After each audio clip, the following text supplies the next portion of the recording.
देख रहे हैं तहलका लाइव टीवी, आपकी आवाज। मुख्यमंत्री योगी आदित्यनाथ आगरा में 26 मार्च को 2 कार्यक्रमों में शामिल हुए। पहला कार्यक्रम राजामंडी स्थित दरियानाथ मंदिर पर बाबा सिद्धनाथ की स्मृति में हुआ। इसे शंखढाल नाम दिया गया, जहां पर सीएम योगी नाथ संप्रदाय के राष्ट्रीय अध्यक्ष गोरक्ष पीठाधीश्वर के रूप में शामिल हुए। यहां पर सबसे पहले सीएम योगी 500 वर्ष प्राचीन बाबा भैरवनाथ के दर्शन पूजन कार्यक्रम के दौरान विभिन्न धार्मिक अनुष्ठान हुए।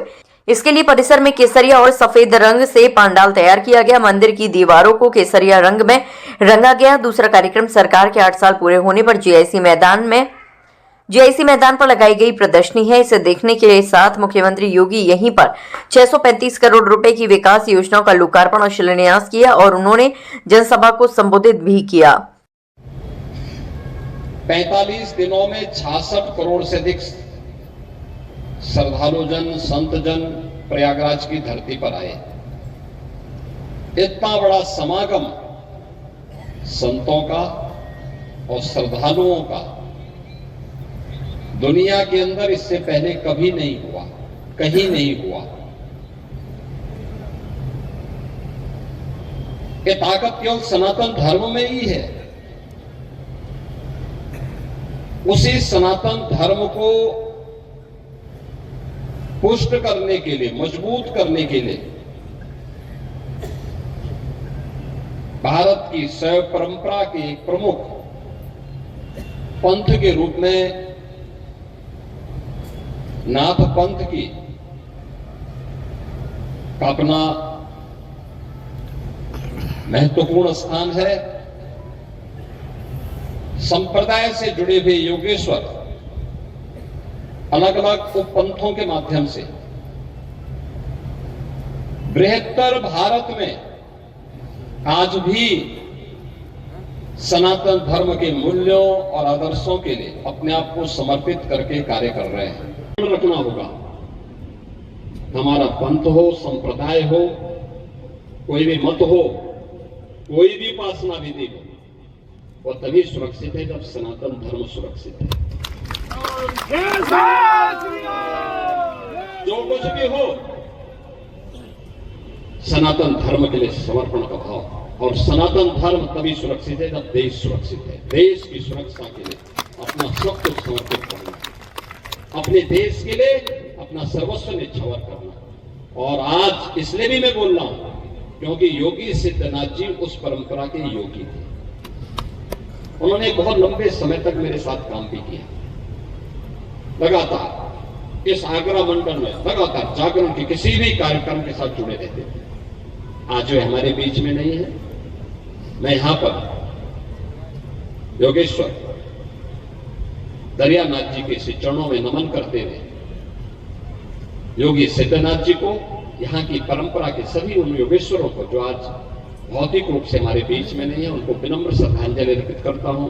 आप सबका मैं स्वागत करता हूं। शंखढाल के माध्यम से हम लोग उन्हें अपनी श्रद्धांजलि दे रहे हैं। महायोगी गुरु गोरक्षनाथ जी से ही प्रार्थना है कि वह योगी सिद्धनाथ जी को अपने श्री चरणों में स्थान दें, उनके पारलौकिक जीवन को कल्याणमयी बनाने में अपना योगदान दें। इस विश्वास के साथ आप सबका मैं एक बार फिर से इस आगरा मंडल में ब्रज भूमि पर, जो भगवान श्री कृष्ण की लीला भूमि है, जन्म भूमि भी है, इस भूमि पर यमुना मैया के तट पर आयोजित इस कार्यक्रम में आप सबका मैं हृदय से एक बार फिर से स्वागत करता हूं, अभिनंदन करता हूं। संकल्प ले लिया तो होकर के रहेगा। कुंभ या महाकुंभ हो, अयोध्या में श्री राम जन्मभूमि पर मर्यादा पुरुषोत्तम प्रभु श्री राम के भव्य और दिव्य मंदिर के निर्माण का कार्य, जिसको लोग असंभव कहते थे नहीं हो सकता,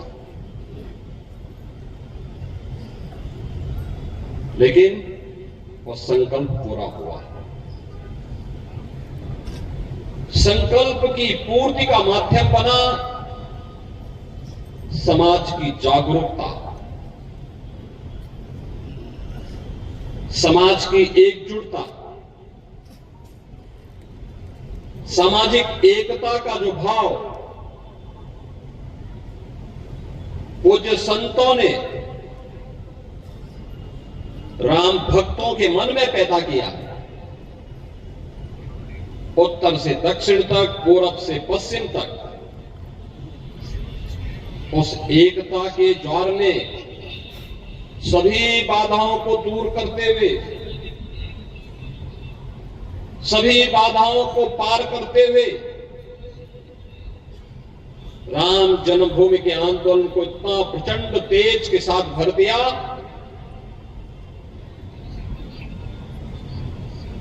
कि अंततः हर भारतवासी ये कहने के लिए मजबूर हुआ कि नहीं, अन्याय हुआ है और इस अन्याय का परिमार्जन होना चाहिए।